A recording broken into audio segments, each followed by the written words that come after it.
MVJ.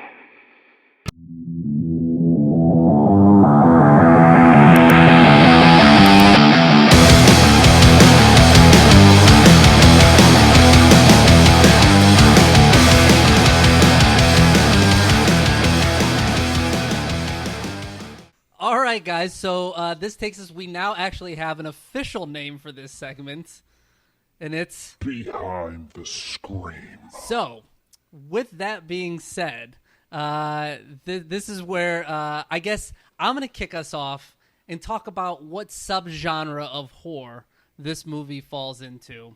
To be honest with you, this is psychological horror to me. 100%.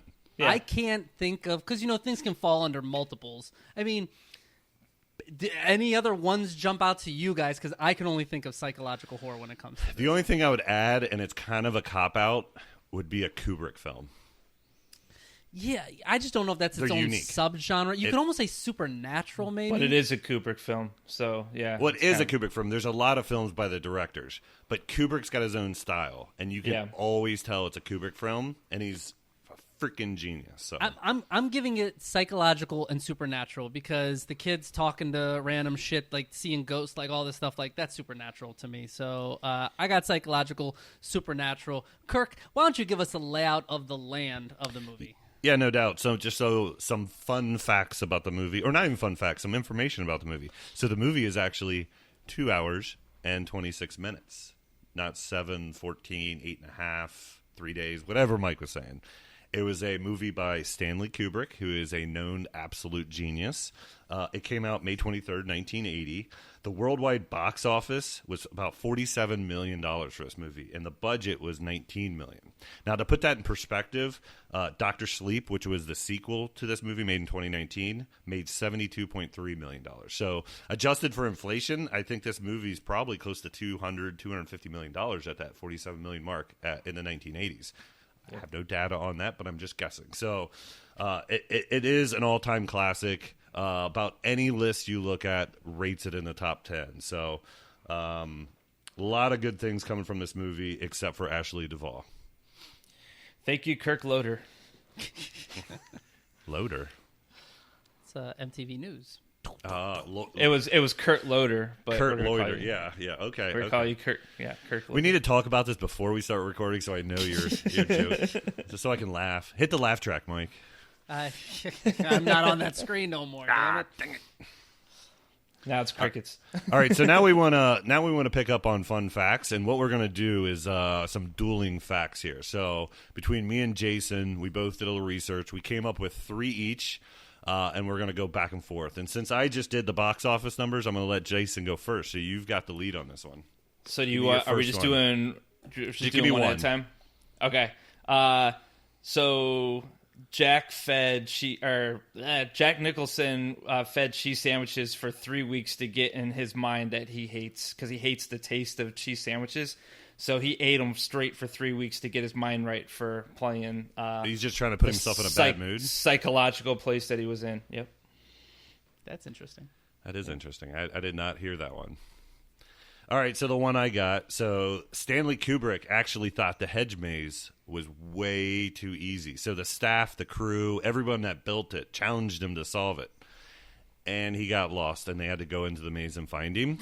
And a bonus fun fact of that is the scenes where they're walking through the maze or at the end in the snow actually took several months to film because the crew kept getting lost. They did such a good job on the maze that people kept getting lost. Interesting. The blood out of the elevator took 1 year to get it right. 1 year. This is Kubrick. This is all Kubrick right here. 1 year to get the scene of the blood coming out of the elevator correct. Yeah, I saw that. I saw that one. And what he means by Kubrick is he's notorious about reshooting scenes, the minute scenes, hundreds of times. And he actually, there's some actors that won't work with him because he's a perfectionist. So yeah, that one's. I believe it. Yeah. So mine here in the book, it's room 217, not 237. Because the actual hotel was afraid if they if they used 217, they had a room 217, no one would want to stay in that hotel in that room. So it'd be an empty room at all times. So they had a fear of them labeling that room now. And the funny thing is, in 2023 now, if they would have put it 217, that room would be booked from now to the end of time. So it's a different perspective from the 80s until now. Well, it's like elevators not having a floor 13, Exactly. although floor 14 is Yes. just floor 13. It's like Saturday the 14th. Sneak peek. Fun Yeah. fact. Fun fact. It's the Saturday the 14th floor. There we Yes, go. exactly. There We you go. kind of skipped that Friday right over. Yes. All right, my last one. So Stephen King obviously wrote the book. Stephen King was not happy with the casting of Shelley, who was Wendy Torrance, and was not happy about Jack Nicholson playing Jack Torrance. He wanted, believe it or not, this name's going to come up again. He actually was looking more at like a Michael Moriarty or a John Voight to play the role. Yeah, he wasn't happy about anything. And if you've watched the movie, you know the scene when they come driving up the driveway, there's a yellow VW Bug. In the book it was red, and in the movie he made it yellow just to fuck with him. And then later in the movie he had a red one crashed when I forget his name was coming up to save the kid. When Chef, The chef, Dick. yes. Dick. That was his Yeah, name. that's right. Dick Halloran. He had to get around a car crash, and it was a red bug. So it was basically a middle finger to him. So that's kind of funny. That is All right. funny. So my last one here. So Danny Lloyd, who is the actor who played Danny Torrance, didn't know he was filming a horror movie. He just thought it was a daytime drama. And the filmmakers and his parents didn't want him to know it was horror because they didn't want to psychologically scar him. But he's walking around going "Rat Rom" with his thumb or with his finger. I'm sorry. So Thumb? I don't know. His trigger finger? Yes. Yeah, I mean, he did not know it was a horror movie. They wouldn't allow him to know. And a bonus fun fact on top of that one, and I kind of cheated, Jason, I'm sorry, but Yeah, you've done 5. you noticed that, right? You know, I'm bad. So Jack was named Jack, Danny was named Danny, Wendy was Ashley. Ashley was Wendy. She was the only one they didn't allow to keep her name. Shelley? Shelley. What did I say? Shelley, yeah. Ashley? You keep saying Ashley. You said it a bunch of times. I was Did going I? to correct you, but You just let me roll with it? Well, you like Ashley Duvall. I was just like, all right. You just You know, you want a funny story about that? Is I worked with an Ashley Duvall back in well, Ohio. that's That's why. probably why you were... Shout out to Ashley. All right.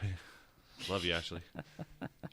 Thank you so much for watching. That was just a short portion of our weekly podcast. If you enjoyed, please like and subscribe, as it helps us big time as a small creator. Also, we have so much more on our channel, so please check that out, and thank you again.